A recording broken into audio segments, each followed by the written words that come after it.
Welcome to Craft Chat Chronicles, the go-to podcast for tips on crafting best-selling fiction. Here at Craft Chat Chronicles, we bring you expert interviews, insights, and tips on writing, publishing, and marketing. Join the conversation and embark on a new chapter in your writing journey. For workshops, show notes, and more information, visit jdmyall.com. That's jdmyall.com.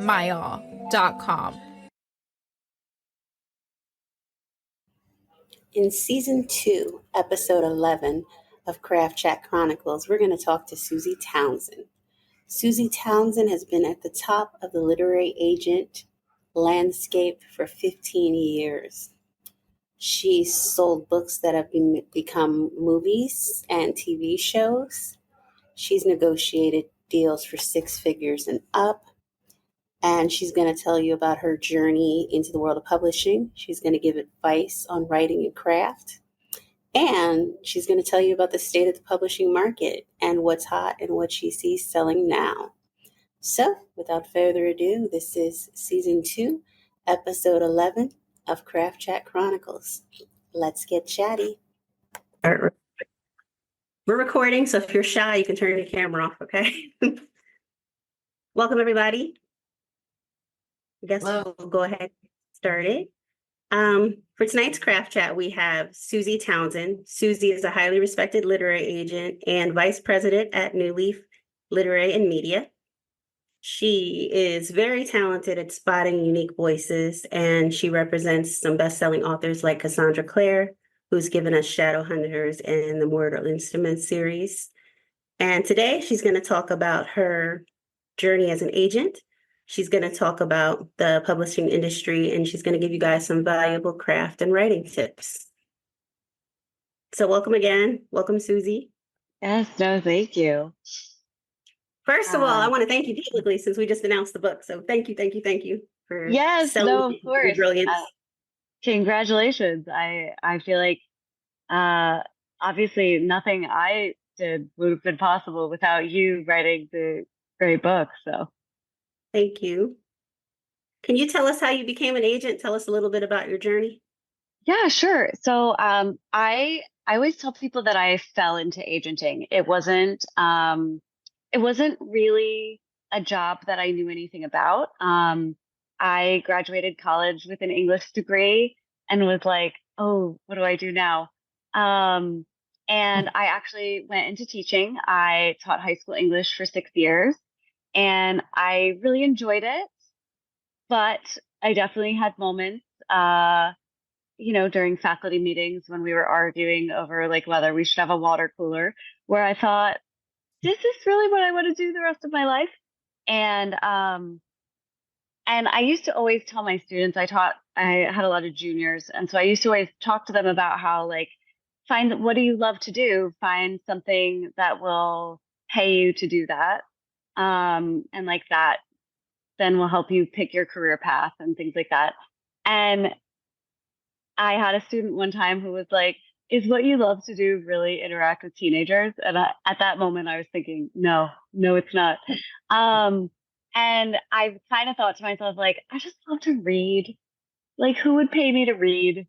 And around that same time, my sister, she's a couple years younger than me, and she had gotten a job in textbook publishing, and she was working in curriculum, in like the social studies sort of like curriculum, putting together textbooks. And she kept telling me about it. And I was thinking like, oh, that's so cool. Like how, like I like curriculum, like I would like that. And so I sort of like a combination of arrogance and naivety made me decide I'm just going to move to New York City and get into publishing. And I was in California at the time. So I packed up all of my belongings and my animals and drove across the country and got to New York. And I thought that I had like saved up enough money to basically like give me maybe like a year of a cushion to be like, oh, I can figure out what I want to do and find the right job. And if I don't, then I can always teach in New York.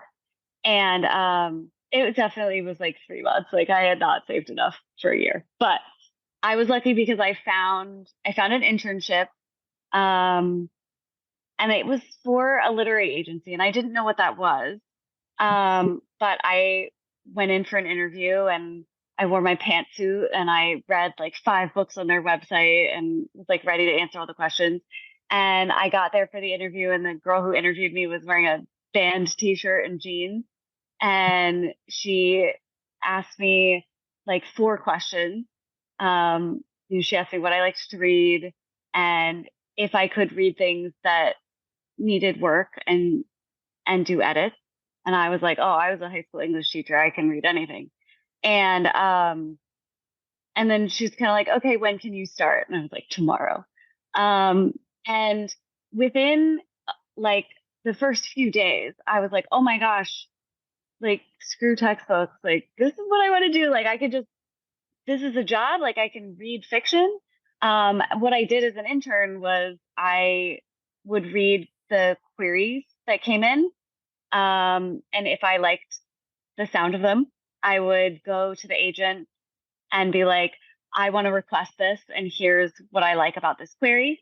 And sometimes they would say to me, like, oh, I don't know that I want another mystery novel right now. Like, I have a lot of those.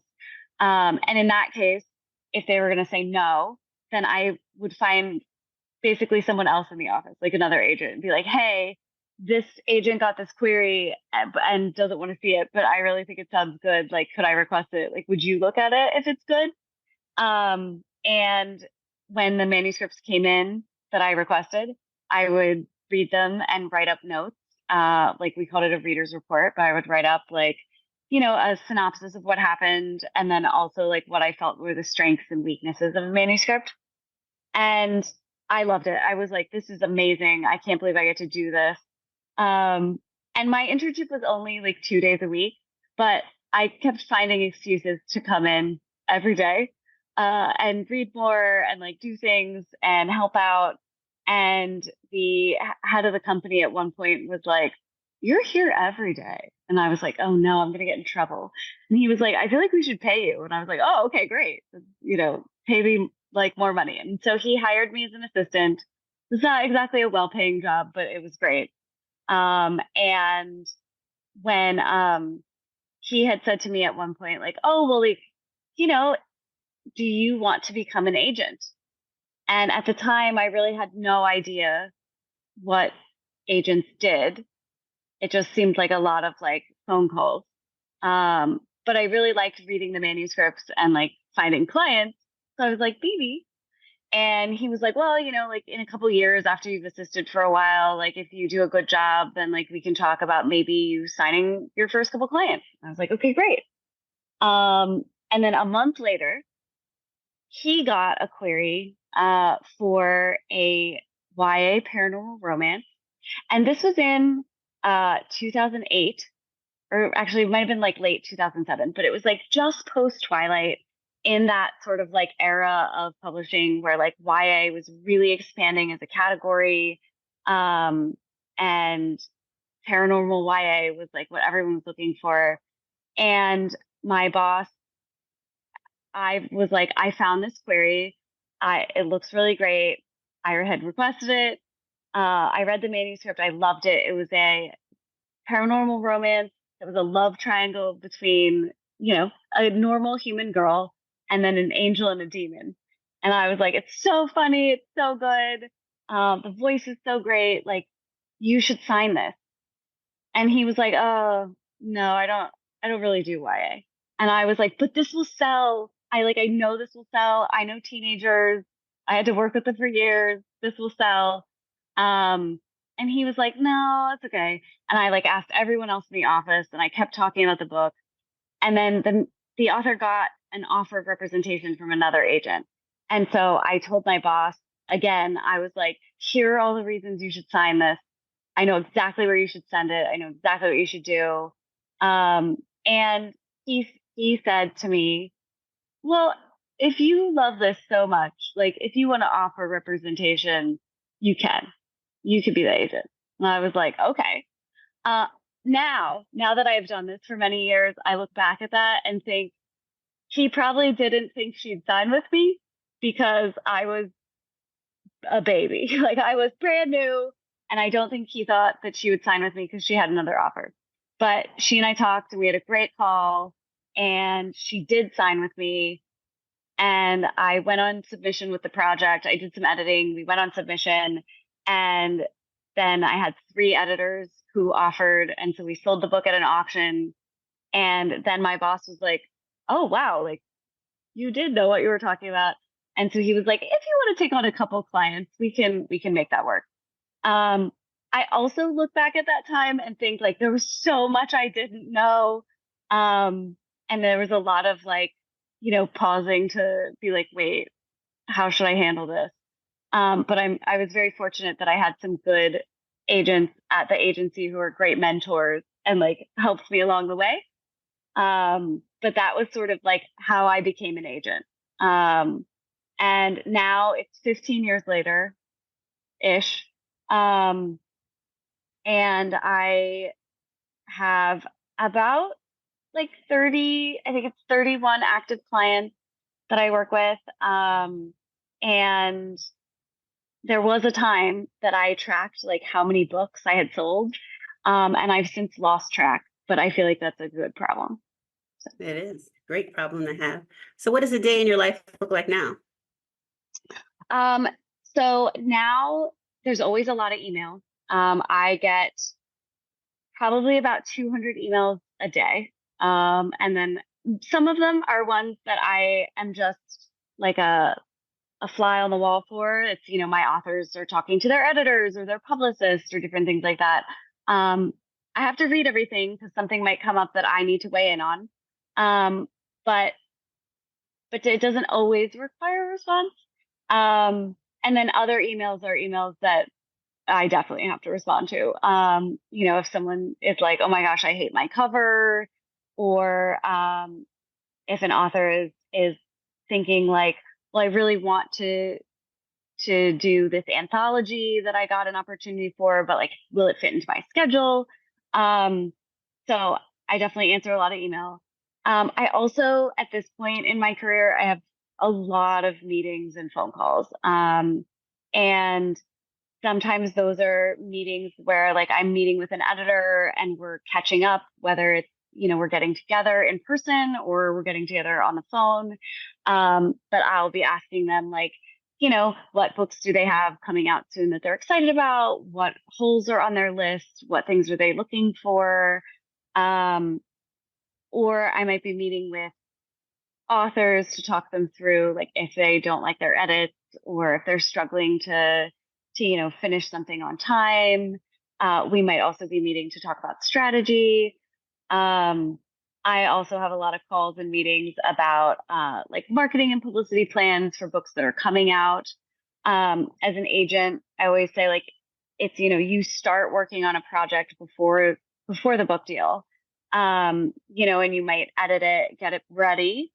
And then, the next step on it is like you might step back a little bit as the author works with their editor. But at the same time, you're always there to sort of troubleshoot any problems. And to also like, especially with a first time author, prepare them for like, what are the next steps? So, when it's time to start thinking about a cover, a lot of times the publisher will say like, "Oh, we're getting ready to do the cover. Do you have any ideas?" So we'll talk about like what their cover brief should look like and what things will be helpful to tell the publisher so that you get a cover that you like and not one that you don't, ideally. But if you do get one that you don't like, then I'm the person to go to the publisher and be like, "We don't like this. Here are the changes we want." And I always say that my authors, what I want them to be able to do is just focus on their writing, and then be in all of their interactions with the publisher, be the person who's like, "Oh, I'm so excited to work with you. Like, this sounds fun." And then I'll be the bad guy if I'm like, "No, no, no, that's too much work. We're not going to do that." Or like, "No, we don't like this cover," or like, "We can't do this edit because it's wrong, or whatever it is, I'm that person, so that the author doesn't have to be that person. And then, as a book finishes going through the editorial process and it goes into copy edits, then I'm also starting to have the conversation with the author about like what they're writing next. Like, are they writing a sequel that's part of that book deal that we did? Or are they writing something new that would be a follow-up to that book? And then at the same time, we're also pausing to talk about the book, the upcoming publication, and like what the marketing publicity plans look like, while the publisher is doing their thing. What should the author be doing for promotion? So as a result, I feel like my day, any given day, could look so different in terms of what I'm talking about, because I'm going through those steps with 30 different authors, some of whom write romance, and so they write about 3 books a year, and then some of whom, write more literary fiction, and so they might write a book every 3 years or something like that. So where they are in the process every day is so different. So as a result, my day is always so different. And sometimes that means a problem comes up that I'm like, oh, I haven't dealt with this before. During the pandemic, one of my authors, we had to move her pub date back because her books were printed in China and they were sent on a ship across the ocean. And somehow some of the books fell off the ship into the ocean. And so there were not books to get to the stores. And so we had to move her pub date. And so like we had to have a call about that and figure like, how are we going to message this to fans that actually their book is going to be delayed? And, what do we do about the book tour that was planned and things like that? So sometimes like weird things come up that you're like, okay, well, let's figure that out. So that I feel like that is my job, is to plan as much as we can for the worst possible case scenario and how to protect the author against that worst case scenario. And then when the stuff that we didn't necessarily see coming comes up, to also figure out like, okay, how do we fix this? Love that. What is your slush pile looking like these days? So I get a lot of YA. And I also get a lot of fantasy. And I would say that right now I'm seeing a lot of romantasy, which is definitely a buzzword. But I would say that it varies. Sometimes it is the romantasy that feels a little bit like the romance is the A plot. And then sometimes sometimes like the romance is the B plot, and actually like it's the fantasy world and the world pulling and like whatever politics are going on there. It's the A plot. So that could be a pretty broad range. I'm seeing a lot of that. I also am seeing a sort of interesting, like almost like a horror romance mashup of genres right now. And I think that's kind of interesting. It's like almost like sort of taking like what's working in romantasy and like taking it a step further. So, and I have not seen this in my slush file, but I heard from an editor that she's seeing a lot of dystopian romance, which she called disto romance, but I don't know that moniker is going to take off. What would you like to see? What are the things that you're hoping to receive? Oh, I always say that I will follow a character I love anywhere. And so, and I guess like what makes a query stand out the most to me is actually like the voice in the query. And I know that's really hard. Like it's really hard to get voice into your query because it's very short. But that's usually what makes me be like, I want to read this. And so I don't necessarily, I mean, I'm a 16-year-old girl at heart. I love romance. I love magic. So like, if you know anything about my authors, you would know, like you could tell, like I love my fantasy romance. which is why I get a lot of it. But really, I think that, I love things that are grounded, that, have slight speculative elements, that are, family relationships or rom-coms. Like I was that kid that loved to read anything, and I still am. So I I love characters who are like really passionate, who mean well, but are flawed, and make those decisions that, like, as a reader you might be like, oh, I see why you did that, but that's going to make everything so much worse. um i I never would have said that I liked unlikable characters, but I sold a book early on in my career, and we had several rejections from editors that were like, "Oh, I don't like unlikable characters," and I was like, "What are you talking about? I love her." And I realized, oh, I do. I As long as people, like, you know, if they have redeeming qualities, and you kind of understand why they're going down the path they're going down, if they're interesting, I really like them. So that's my non-answer to that question. Do you have any advice for people who might want to become literary agents? I mean, I think best the best advice I can give you is to read a lot of the books that are on the bestseller list. I apologize, my phone is making noise. Read books that are on the bestseller list, that are on the Times list. I When I first started, I had asked someone in publishing, like, I was like, I have just an English degree. Like, should I take classes in publishing? Should I do something? And he was like, no, the best education really is like what is selling well, like what's working well, and to read as much as you can. And so for me, one of the things that I think really helped is, like, I read things that hit the bestseller list that people were all talking about. I mean, I remember reading 50 Shades of Grey, and it was not my favorite read, but it was like I always approach books that, like, maybe I didn't love, but that were selling really well, with the idea of, like, well, what is it? What is it that the average consumer is reading and loving about this? Like, what do they like about it, and what is kind of pulling them in? What's making them go on to, like, the next book? And I think that's probably a very similar quality that's helpful to you, whether you're an agent or a writer. Because sometimes, like, you can look at a book and be like, it's not my favorite, but the way the author, the way they end each one of their chapters or something really makes you want to kind of, like, keep turning the page or something like that. Like, you can usually find a reason of, like, why other people might be loving it, even if it's not your favorite.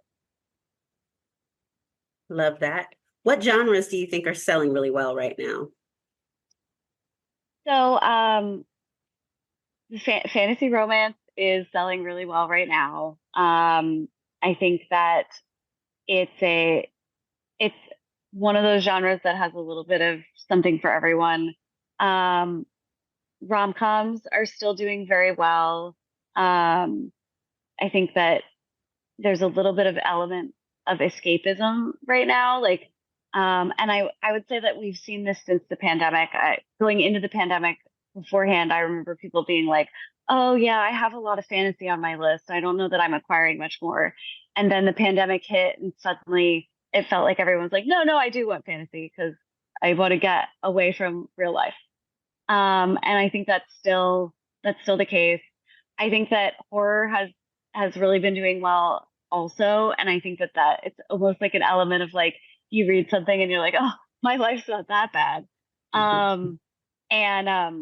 And then I think that it's hard to do a book that's funny. And so humor always does really well. If you can actually make people, like, laugh out loud, then that always does well.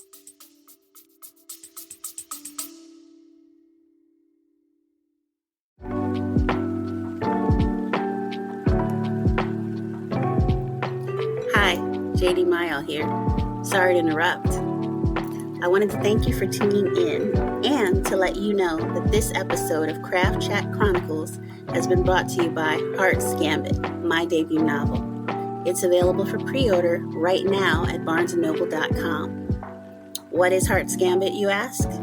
It's about two time-traveling families, one cursed magical duel, and the pair of star-crossed lovers who might break the cycle if they don't break each other first. If you love the time travel romance of Outlander and the lush, haunting magic of the Night Circus, this is the book for you. Pre-order Heart's Gambit today at barnesandnobles.com and grab your copy when it hits shelves on February 3rd, 2026, wherever books are sold. Again, pre-order Heart's Gambit today at barnesandnoble.com and grab a copy when it hits store shelves on February 3rd, 2026. And while you're at it, don't forget to buy a copy of today's guest book and support their projects as well. Support authors, support bold stories. Now, back to Craft Chat Chronicles. Let's get chatty.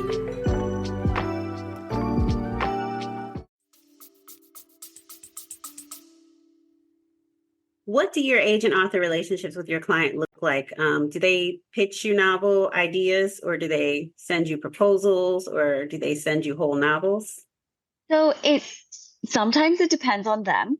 I have one author who she always says that if she starts trying to talk about a book before she writes a draft, that she won't be able to actually finish the draft, that she has to just sit down and write. If she tries to talk about the plot, like it's dead. So she'll just email me and be like, I wrote a thing, here it is.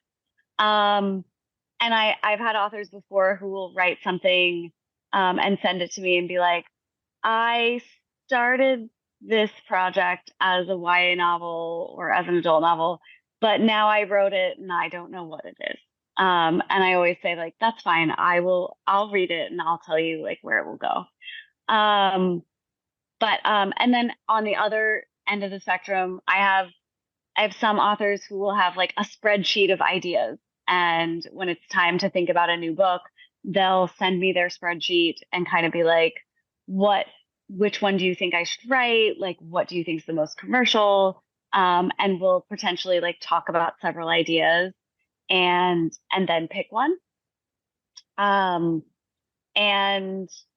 then I have some other authors who fall in the middle where it's like they'll work on something a little bit and maybe send me like a snippet or send me kind of like a pitch or like a first chapter and ask for my thoughts and then and then dive in full speed ahead. So I think for me as an agent, like every author works differently. And so I have to be a little bit adaptable to the process because I can't actually do anything, right? Like my job doesn't exist if I don't get a manuscript, if I don't get the book. So whatever's going to help the author get that book written best, that's what I'm here for. Awesome. I'm going to move into some craft questions. What are the essential elements of a good YA novel? Oh man. I mean, so I think one of the things is that, as a teenager, like everything can feel so life or death. And so in a YA novel, that sense of like urgency, I think is so important. And obviously, like if you're, writing a dystopian novel like a Hunger Games where, kids are killing kids and are you going to survive? Like that's clearly very life or death. But I think that, if in a situation where like, even a book where the plot is just like about a girl whose mom is sick, that's still life or death. That's a life or death situation to that character. Mm-hmm. And so I think that you can still infuse a sense of urgency into almost any situation in a YA novel. But I think the best I feel like the best way to do that, or like the thing that you really need, is to ensure that there's so much emotional resonance um, between the reader and the character. And I always, probably everyone I work with who is a writer gets annoyed with me because one of the questions that I'm always asking in edits is like, but what are they thinking right now? How are they feeling? How did they react to this dialogue that this other person said? And I think that particularly in YA, like closing the narrative distance and like really getting into the character's head helps really build emotion and create that resonance with the reader. What do you look for in the opening pages of a manuscript? What do you like to see on the first page? So early on in my career, I went to a writing conference, and someone had asked, oh, I was on a panel with a bunch of agents, and someone in the audience asked, like, when, like, how much do you read when you get a query, like in the pages, like how far in do you read? And there was an agent who had been in the business a long time. He had a lot of bestsellers. And he said, I read the first line. If I like it, I read the second line. If I still like it, I read the third line. And he was saying, like, you know, as soon as I'm not hooked, and I can put it down and walk away, like that's when I stop. And at the time, you know, everyone thought that that was a very harsh answer.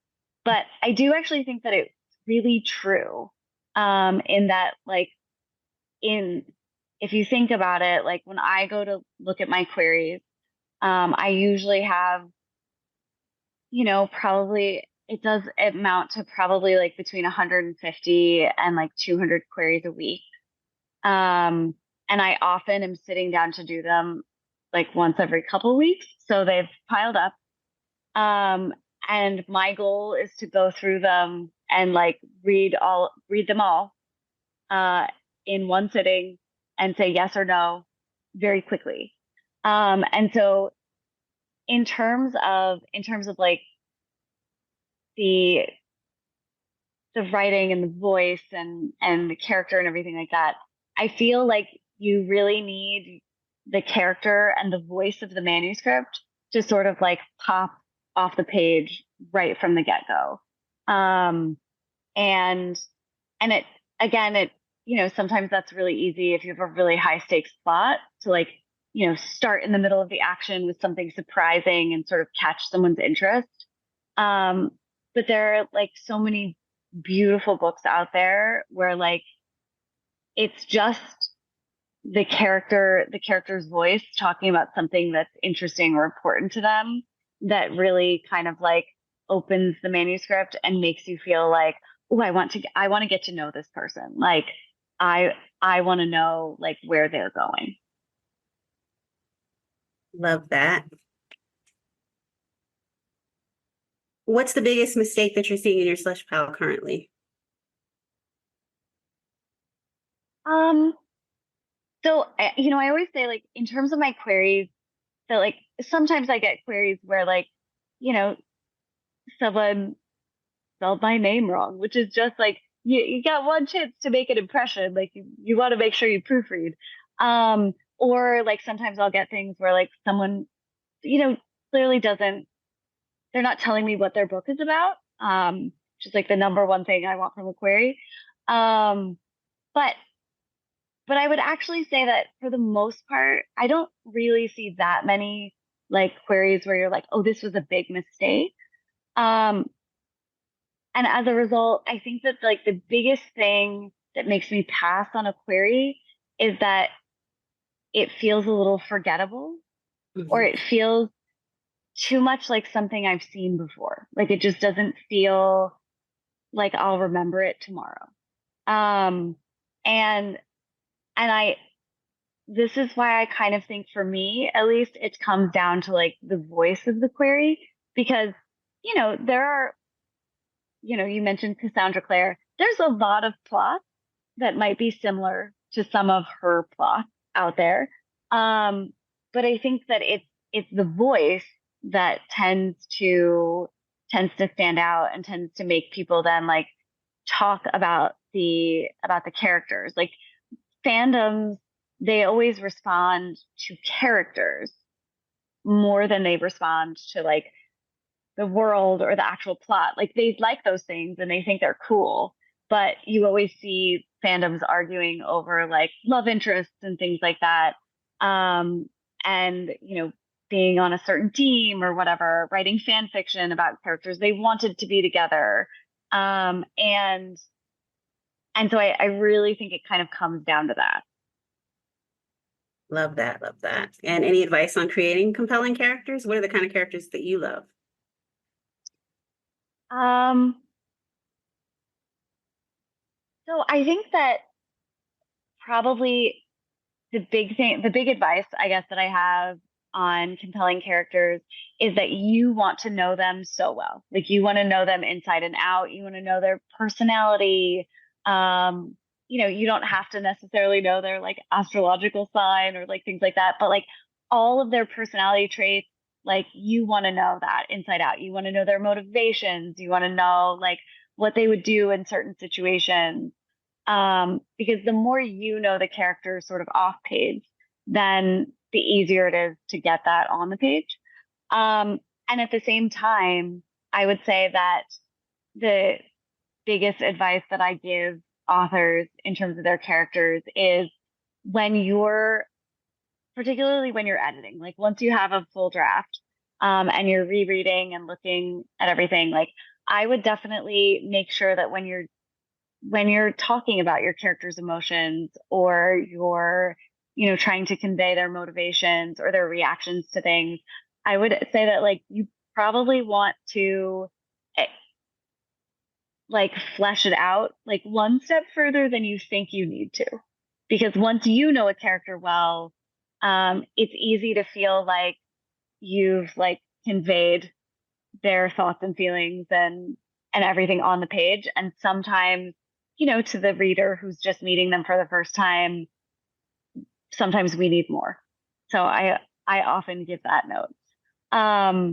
In terms of like what makes a character compelling to me, I mean, a little bit along the lines of what I said earlier about how like I really like characters who make mistakes, who mean well but make mistakes, because particularly in YA, if you're thinking of YA novels, because all of us as teenagers made I'm sure, some pretty embarrassing mistakes. And I think that, no matter what's going on in a character's life, like if they're taking action, to try to solve something, to try to get around an obstacle, to get what they want or what they need or whatever it is, you know,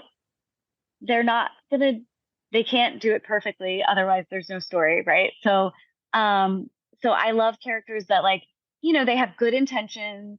They think they're doing the right thing, but perhaps they're not, and they're making mistakes. And then, the stakes keep building from that.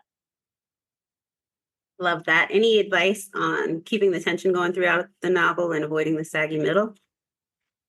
Yeah. So I would say that, sometimes I think pacing is something that you often kind of address a little bit more like after you've written your first draft and like once you're going through it.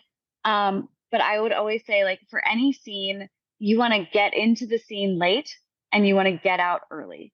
So every scene should in some way help develop your character, move along the plot, and potentially, give the reader some insight either into the world or the backstory or something like that. And I always feel like, when you're watching a TV show and characters call each other on the phone, they never say goodbye. They just hang up on each other. And it's something that I feel like as the audience, when we're watching, like we don't even really think about it because you see them, they hang up, like this phone call's done. Good. But it's because that even though that's really unrealistic, like I can't think of the last time I just hung up on someone at the end of a conversation. It's almost like the goodbyes can be implied. They don't need to be written out.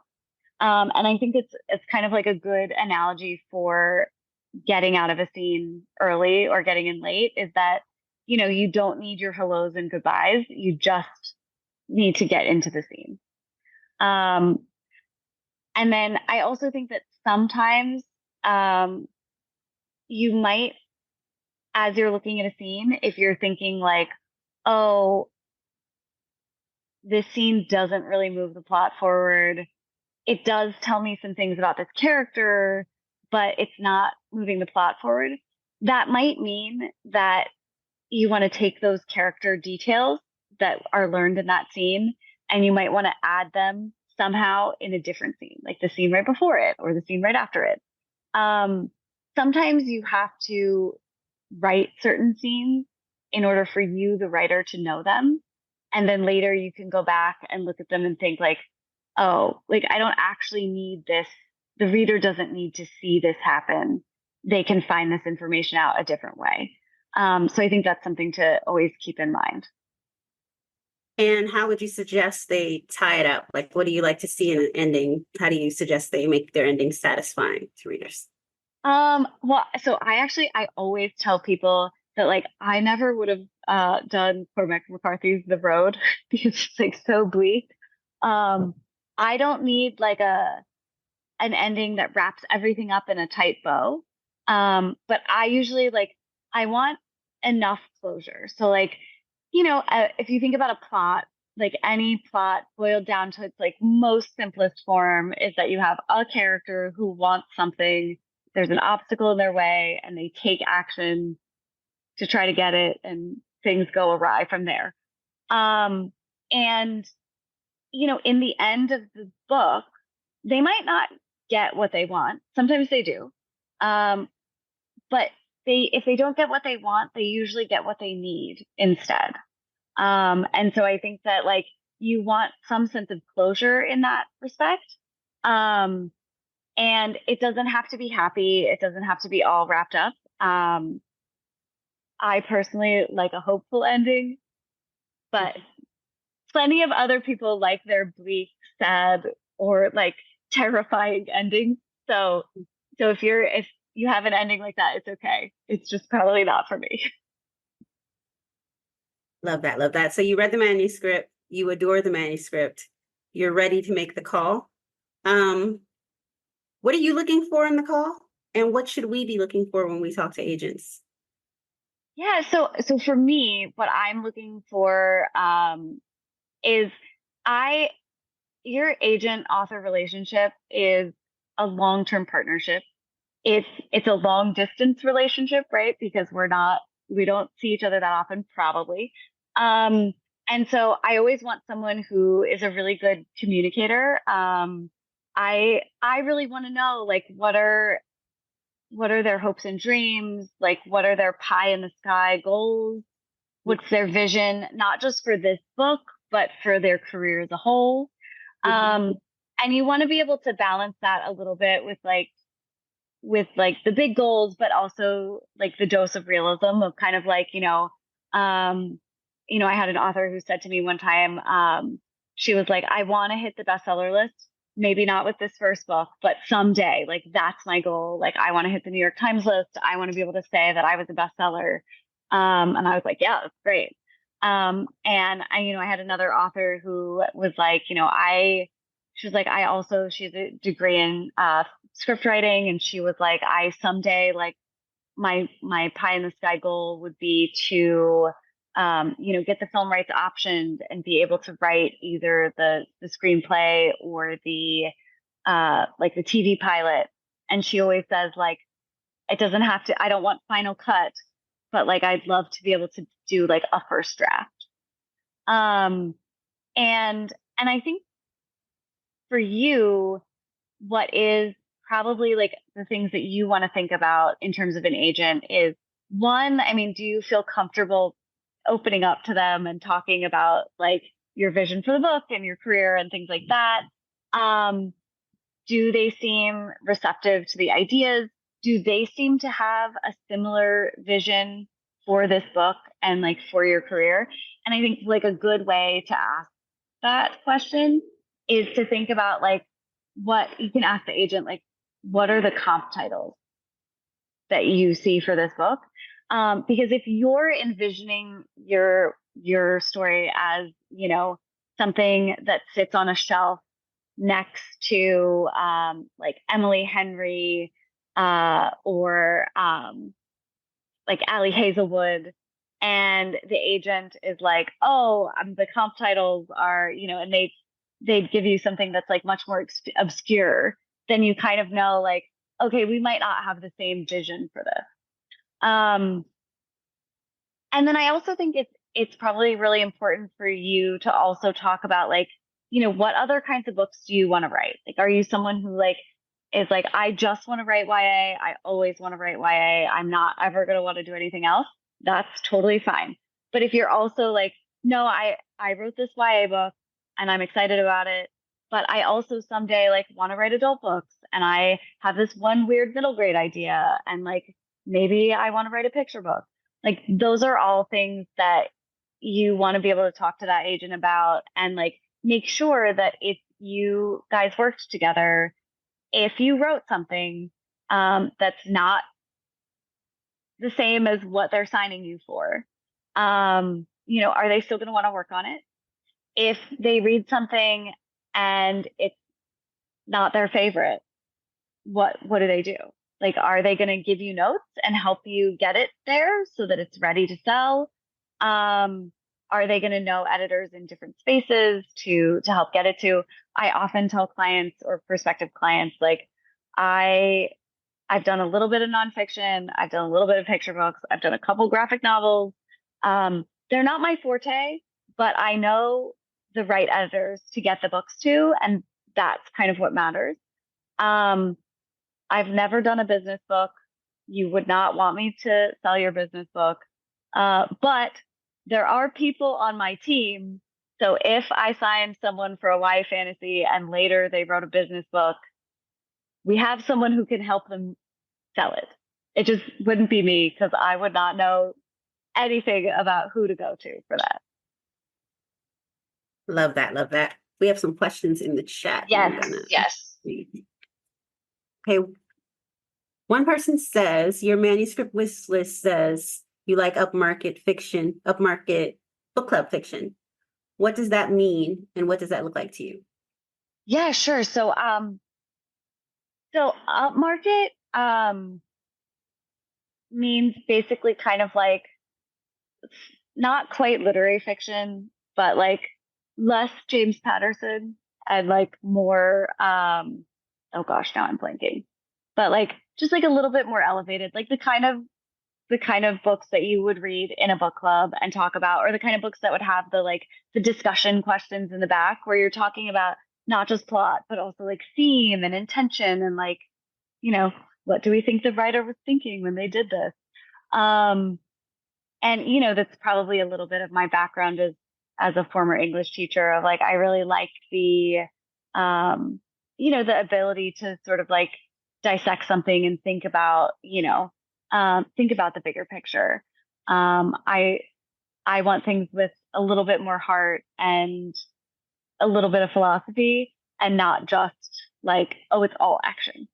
Um, but I think that, you know, a really good way to think of like what are some examples of like book club fiction is actually if you looked at like Reese Witherspoon's Hello Sunshine Company, she does those like Reese Witherspoon book club picks. Or there's that company Book of the Month that chooses they usually choose, I think it's like 5 books. And their subscribers will like get one each month. And those are, I would say, like really good industry examples of what book club fiction means. It's often, it doesn't necessarily have to be any specific genre. Like sometimes you get things that feel very like general fiction or like a family saga, or sometimes you'll find something that is like a very light, accessible, like fantasy or feels a bit like a fairy tale. And then other times you get books that they might not be like a mystery, like might not be that someone's died on page 1, but but there might be a mystery element to the plot that's kind of like pulling the reader along. Um, but usually um, they all have that sort of like, the things that you could really talk about and kind of dissect at the end, like ask questions about. Ashley wants to know, Ashley said you're interested in psychological suspense. Would you mind sharing what you're looking for in that genre? Yeah, of course. I mean, so I think that, I read obviously like Gone Girl and Girl on the Train and things like that. But one of my favorite books in that sort of psychological suspense genre was um, B.A. Paris wrote Behind Closed Doors. Um, and I actually listened to that as an audiobook. And I think the entire last hour of the book, I sat in a coffee shop just like, because I just couldn't believe what was unfolding. And so the number one thing I'm looking for is that kind of like that shock value where like the twists and the turns are, things that like I won't see coming. But in terms of concept, I actually think that like some of those psychological thrillers that have worked so well, they work so well because they all sort of like ask the same question about like, how well do you really know your husband? Or like, how well do you really know this person that you thought you knew so well? And I think that's a really compelling question. Now, there's kind of been a lot of that. So I think you have to think about it as like, how do you either do that in a different way? Or how does your book ask a similar but different question that a lot of people are going to resonate with? But yeah. Does anybody else have any questions? Don't raise your hand because I can't see you all. Just ask. Yes, feel free to jump in.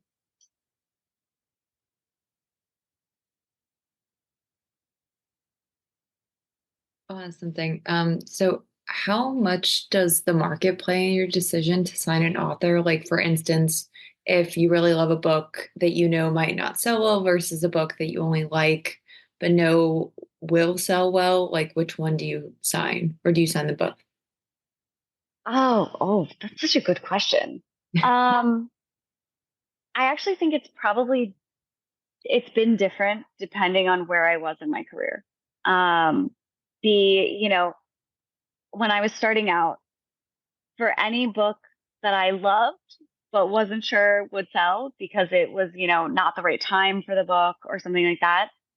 For every one of those that I took on, I probably needed to take on like 3 books that I know I can sell this. Like this will totally sell.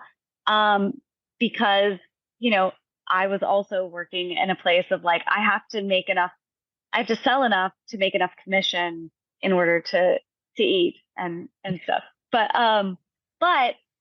now at this point in my career, if I read something and I love it to pieces, it really doesn't matter to me if I don't know if it's going to sell, um, because I'm in a place where I can be like, I love this book. I I will try really hard to sell it. If I don't sell it, usually I'm thinking like, I love this author's writing. I love their voice. I have talked to them. I really connect with them.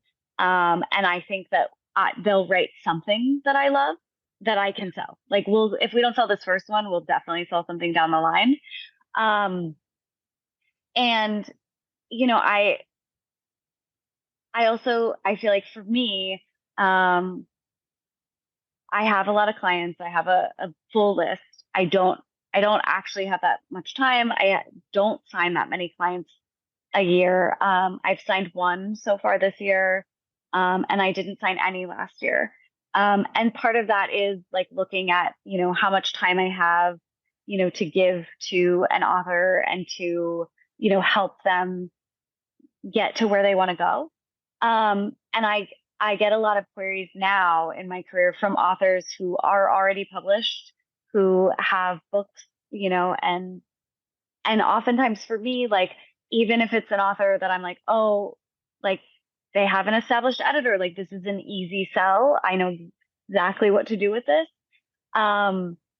If it's probably like the work and the different things that we have to do to go into it, like I might not have the right kind of time for them.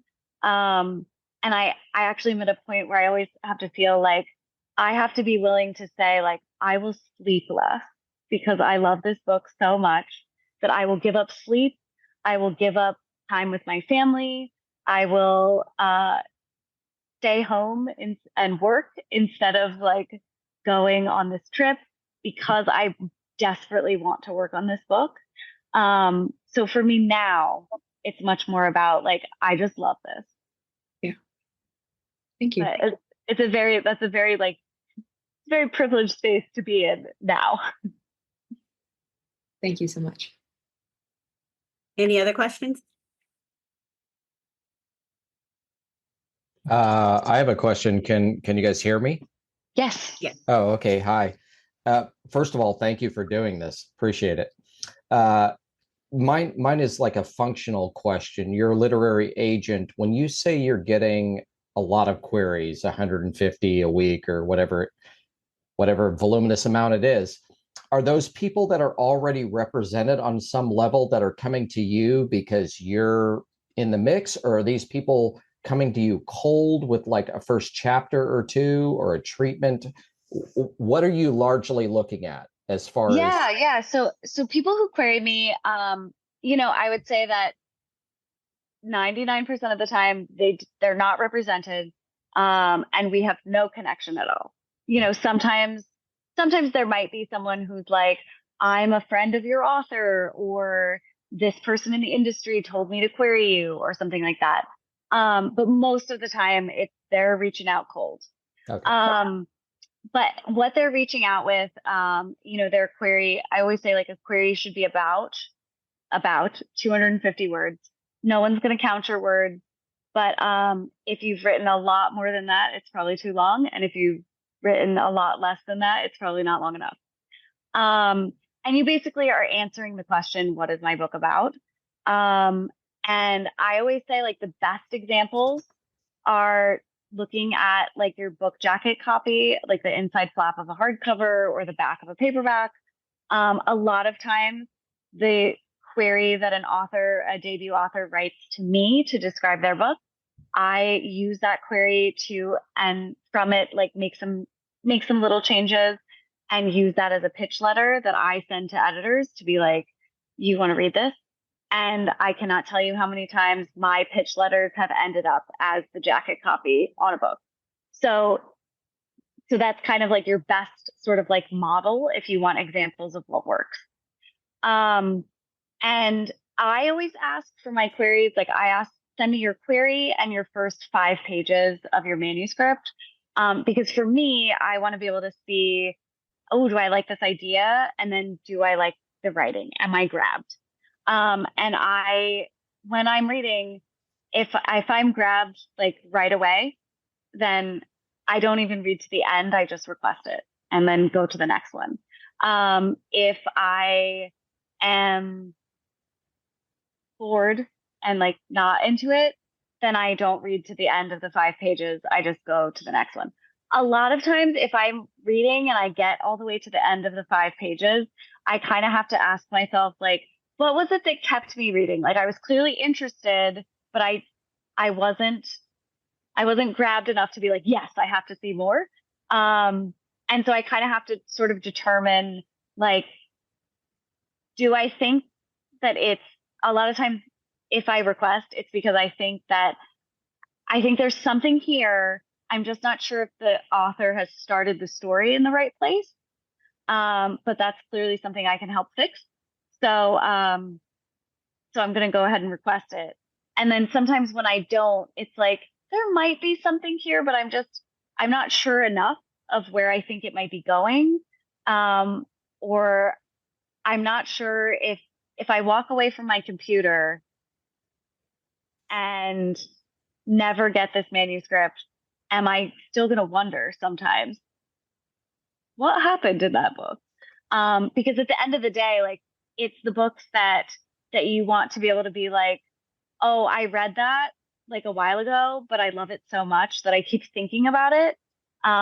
Those are the books that are like kind of like calling as like work on me. So that's kind of what makes me ask that. Every agent is a little bit different. So a lot of times sometimes they'll ask for a synopsis, sometimes they'll ask for 10 pages, sometimes they'll ask for no pages. Everybody wants a query though. Got it. Thank you so much. Any more questions? I have You one. can go ahead and ask. So the common wisdom is, it only takes one. Yes, yes. And so you should never give up. But is that really true? You never give up writing. Sure. Sometimes it's okay to give up on a book. And that giving up on a book is it's like you're putting it in a drawer. Because maybe you'll pull it out again someday later and look at it, and maybe not. Sometimes it's just not the right time for that book. I mentioned how when I started in my career, everybody wanted like a paranormal something, not vampires, they were dead, but like something paranormal. And then very quickly after that, nobody wanted paranormal and everybody wanted dystopian the trends move around. So sometimes it's just not the right time for a book. But it could be the right time in 5 years. Like everything is very cyclical. Trends always come back. One of the early authors I signed, we didn't sell her first book. And it was a contemporary grounded. It was a YA mystery. And no one really wanted that back then. And she wrote a second book that was dystopian, and that didn't sell. The world building didn't quite work enough. And then for her third book, she wrote another contemporary, and that we sold that, and that was her first published book. Those first two books we submitted to like 40 people, 40 editors each, and we got a lot of nice responses to her writing, but it just wasn't the right thing. But after she published her first book, when her editor was like, what do you want to write next? She went back to that first one and was like, I still love this book. I've grown a lot as a writer. I definitely like to make some changes, but what do you think about pitching this book to the editor? And I was like, yes, let's do it. And that was her second book, her second published book. So, so things always come back. I think that if you're writing something and you're querying and you're getting a lot of passes and I guess if you're getting a lot of passes, I'd say first revise your query and revise your first chapter and send them out again, because sometimes it's just the query. But if you're not getting good responses with it and you're feeling a little stuck, sometimes there's a thing where you can revise a book to death, and whatever the spark was that you loved about it in the beginning, like it kind of isn't there anymore. And I think that just means like go to a different idea, write something else, keep learning, keep practicing your craft. Like you get better and better as a writer with every book you do, and probably with every book you read too. So I think you just kind of have to keep going. I do sort of firmly believe that at the end of the day, the never give up advice is really good advice. It's just don't give up on the dream as a whole. I have an author who she always talks about, like, it wasn't her first book that got an agent. It was her 8th book. And it wasn't her first, like the book that she signed the agent for that got published. It was the second book she did with that agent was the first one that got published. And it wasn't her first book that hit the New York Times list. It was her 7th book. And then like it wasn't her 7th book that got a big advance. It was her 9th book or something like that. So like those milestones, a lot of times like it doesn't happen right away. And every writer, even writers who are hugely successful, they all have a novel in the drawer somewhere. That tied into a question in the chat. So I think you kind of answered it. He was just asking, someone was asking when to give up on a book because they had 40 rejections and That 3 was parts me. didn't go anywhere. Okay. Yeah, no, I mean, I think that like I think if you still are feeling like I love this book, even if you have a bunch of rejections, then it might just be like go back and reread and do some revisions. And I always tell authors that for me, and I think for a lot of agents, like plot holes or world building questions, those are easy notes, right? Like those are things that I can read something and be like, wait, I don't understand this world piece. Like explain it to me. Like let's get that in the manuscript. And that's an easy fix. The harder fixes and the things that would cause me to reject something are always more about the character and the voice. If it's not there, like that's a hard note for me to give an author and know that they'll be able to fix it. Or sometimes the pacing, if the pacing, slows down or is too fast and things like that, like that's also a hard note for me to give and have confidence. Like I know the author will be able to fix this. So I think that those are probably the two most important things to look at and try to revise. And then query again. And I actually always say like, if I got your query again, because I get so many, if I didn't request it, you can always query me again as long as you rework your query, because I won't remember that I got it before. So you can always go back to agents that you went to before if you've revised, because the only time I've ever remembered is there was a guy once who he used to query me every week with the same query. He never reworded it. And after like a year, I mean, I guess you could say it was a good strategy, because like after a year, I finally requested it. It was like, let me read this book. But then I gave him notes and he was like, I don't want you to edit me. I want you to just sell my book. And I was like, oh, okay, I'm sorry, never mind. But I feel like, for the most part, I have a couple of clients who queried me, and they either queried me with a different manuscript or they queried me with the manuscript I ended up signing them for, but a different version of it. And I had said no. And then later they queried me again. And I was like, oh, I'd like to see this. And now we work together. So, and they were all afraid to tell me that at first, which I was like, why? That's great. It's a great story. But no, so I keep trying. Can I ask a follow-up, or Sure. I don't want to, with the the theme of about 40% or so are rejections. Most are just silence, right? And then the rejections all seem to say the same thing, which is not the right fit. In fact, that phrase shows up almost every time. Even I've had a couple partials and they come back the same, not the right fit. What is that code for, if anything? I mean, does it mean anything other than I wrote you off, right? It doesn't necessarily mean anything. And the thing is that, at the end of the day, my job as an agent, really is to, like, my responsibility is to my clients. And so while I feel like I'm always looking, for the potential next book that I'm going to fall in love with and that I might want to represent and that might become a client.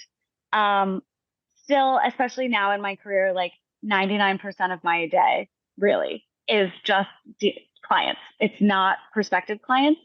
And so, I have to prioritize my time for clients, which means that a lot of times if I'm passing on something, whether I'm passing on a query or a partial, it's just a form response and everyone is getting the same thing. And so that, like, not the right fit could mean anything from, like, I wasn't invested in the beginning, I don't like this concept, I represent something else like this concept. Yeah. Or even something that, like, is really unhelpful, like mermaids creep me out, I don't want a book about mermaids. So like it just really could be anything. Yeah. But I would say that, if you're getting, there's nothing you can do about the silence, right? Because who knows what that means. They're busy. But if you're getting what feels like a lot of rejections in terms of your ratio of like rejections to requests, then my recommendation would definitely be to try to like rework your query. And sometimes that might be like just pull out like a blank page and you know what the other query says, but just rewrite it and try to do it a little bit differently. Because sometimes that can really help.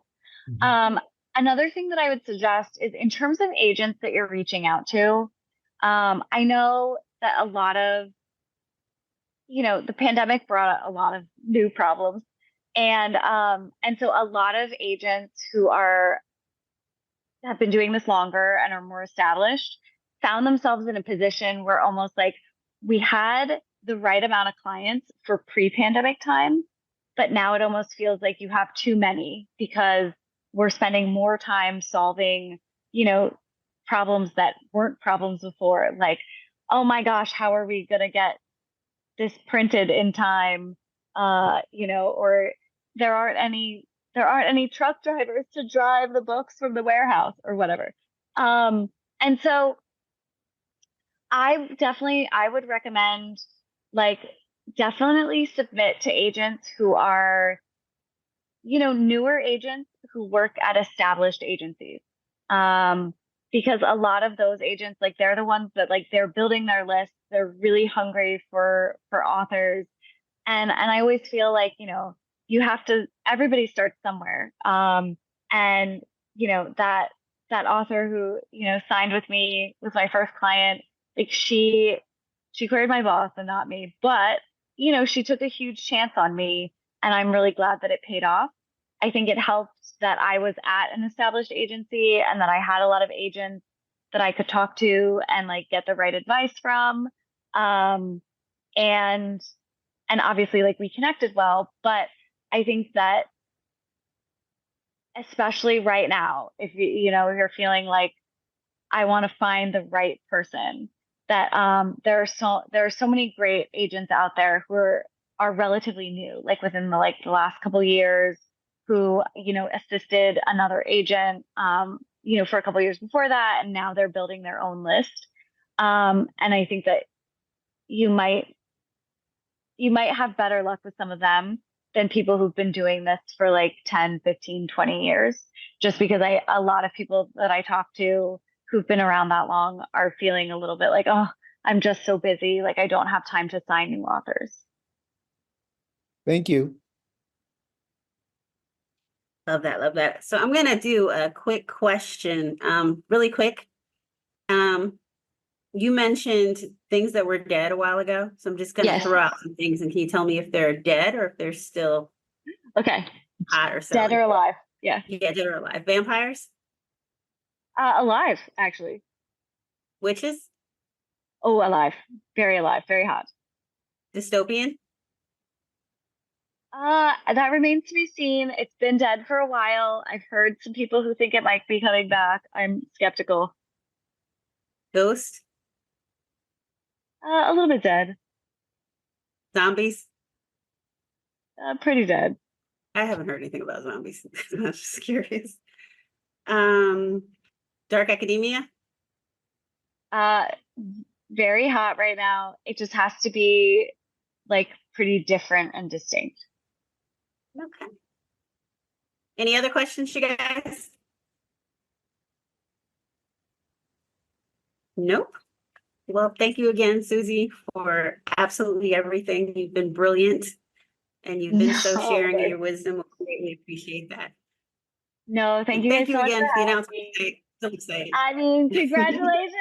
So excited for you. Thank you. Thank you. Thank you. Thank you. Appreciate it. All right. Have a great Bye, night, guys. everybody. Thank Bye. you. Thank you. Bye. Thank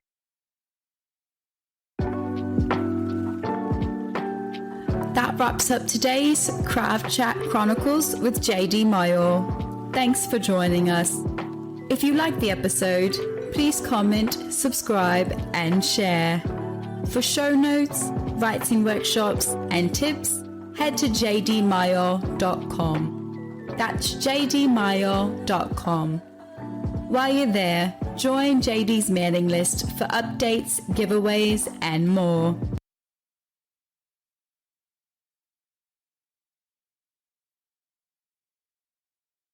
Are you struggling to keep your writing organized? Trust me, I've been there. I want to introduce you to Scrivener, the ultimate program for all writers. You can outline, draft, and even edit all in one place. Whether it's your next novel, screenplay, or even thesis, Scrivener helps you stay focused and finish strong. Scrivener adapts to your workflow.